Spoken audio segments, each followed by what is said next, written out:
எங்கள் கொள்கை பரப்பு பொதுச் செயலாளர் போற்றுதலுக்குரிய கல்வியாளர் டாக்டர் அருண்ராஜ் ஐஆர்எஸ் அவர்களை அன்போடு வருக வருக என வரவேற்கிறேன். அனைவருக்கும் வணக்கம். கள்ளழகர் ஆத்துல இறங்குனா சித்திரை திருவிழா, நம்ம வெற்றி தலைவர் மதுரை மண்ணில் இறங்குனா அது அரசியல் திருவிழா. கூட்டம் கூட்டினவெல்லாம் தலைவனாக முடியாதுன்னு சொல்லுவாங்க.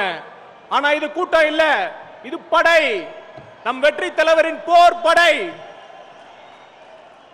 இங்க கேட்கிற சத்தம் கூச்சல் இல்ல, இந்த சத்தம் போர் முரசு கொட்டும் சத்தம்.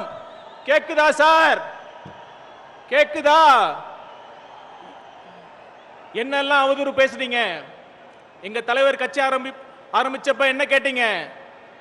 விஜய்க்கெல்லாம் அரசியல் தெரியுமா? அவருக்கு தெரியாதுன்னு சொன்னீங்க. உண்மைதான், உங்க அரசியல் அவருக்கு தெரியாது.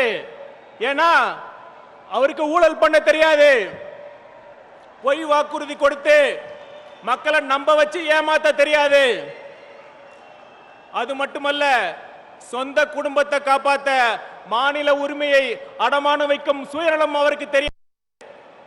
இந்த மோசமான அரசியல் எங்க தலைவருக்கு சத்தியமா தெரியாது, தெரிய வேண்டிய அவசியமும் இல்ல.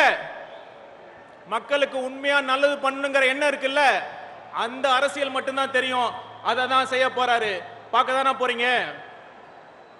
மதுரையை மீட்ட சுந்தரபாண்டியனை பத்தி படிச்சிருப்பீங்க. நாளைக்கு தமிழ்நாட்டை மீட்க போகும் சுந்தரபாண்டியன் இதோ. ரொம்ப அடிப்படையான கேள்வி, தமிழ்நாட்டை ஏன் மீட்க வேண்டும்? இந்த திமுக அரசை ஏன் வீட்டுக்கு அனுப்ப வேண்டும்? முதல் காரணம் திராவிட கட்சிகளின் தோல்விகள். இங்க நான் ரொம்ப கவனமா பேசுறேன். திராவிட கட்சிகள் தமிழ்நாட்டுக்கு எதுவுமே செய்யல நான் சொல்ல வரல. ஆனா அவர்களின் தற்போதைய நிலை, இதுதான் இங்க ரொம்ப முக்கியமான கேள்வி. பேரறிஞர் அண்ணா அவர்கள் அவர் குடும்பத்துக்காக எந்த சொத்தையும் பெருசா சேர்த்து வைக்கவே இல்லை. இன்னும் சொல்ல போனா அவர் இருக்கும் போது அவருக்கு கடன் தான் இருந்துச்சு.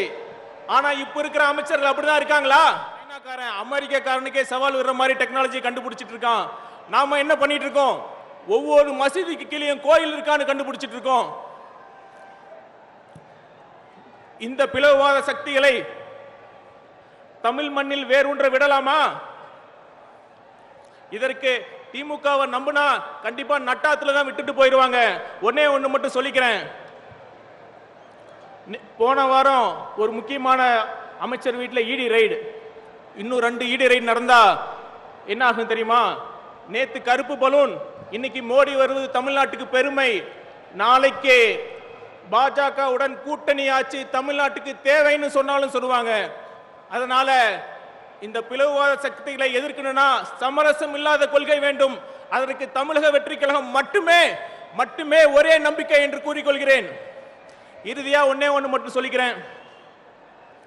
நம்ம தளபதி அவர்கள் பண்ணது மிகப்பெரிய தியாகம். அவர் நினைச்சிருந்தா இன்னும் 15-20 வருஷம் ஈஸியா ரொம்ப படம் நடிச்சுட்டு படம் பண்ணியிருக்கலாம்.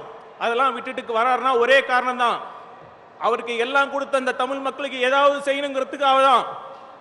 நாமெல்லாம் அவர் பின்னாடி நிக்க வேண்டாமா? நாமளும் ஒரு தியாகம் பண்ணணும். பெரிய தியாகம் இல்ல, சின்ன தியாகம் தான். நாம பண்ண வேண்டிய தியாகம் 1000 ரூபாய். தேர்தல் சமயத்தில் ஓட்டுக்காக காசு கூட வராங்கல்ல, அந்த 1000 ரூபாய் 5 வருஷம் ஆட்சிக்கு 1000 ரூபாய் நீங்க கணக்கு போட்டு பாருங்க, ஒரு நாளைக்கு 50 பைசா தான் வரும். தயவு செய்து நம் மக்களுக்காக, உங்களுக்காக, உங்க பிள்ளைகளுக்காக, நம் நாட்டின் எதிர்காலத்திற்காக அந்த 50 பைசாவை தியாகம் செய்யுங்கள். நிச்சயமாக தளபதி ஒரு சிறந்த மக்களாட்சியை தருவார் என்று கூறிக்கொண்டு இந்த வாய்ப்புக்கு நன்றி கூறி விடைபெறுகிறேன். நன்றி, வணக்கம்.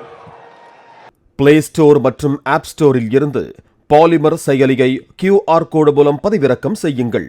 செய்திகளை உடனுக்குடன் பெறுங்கள்.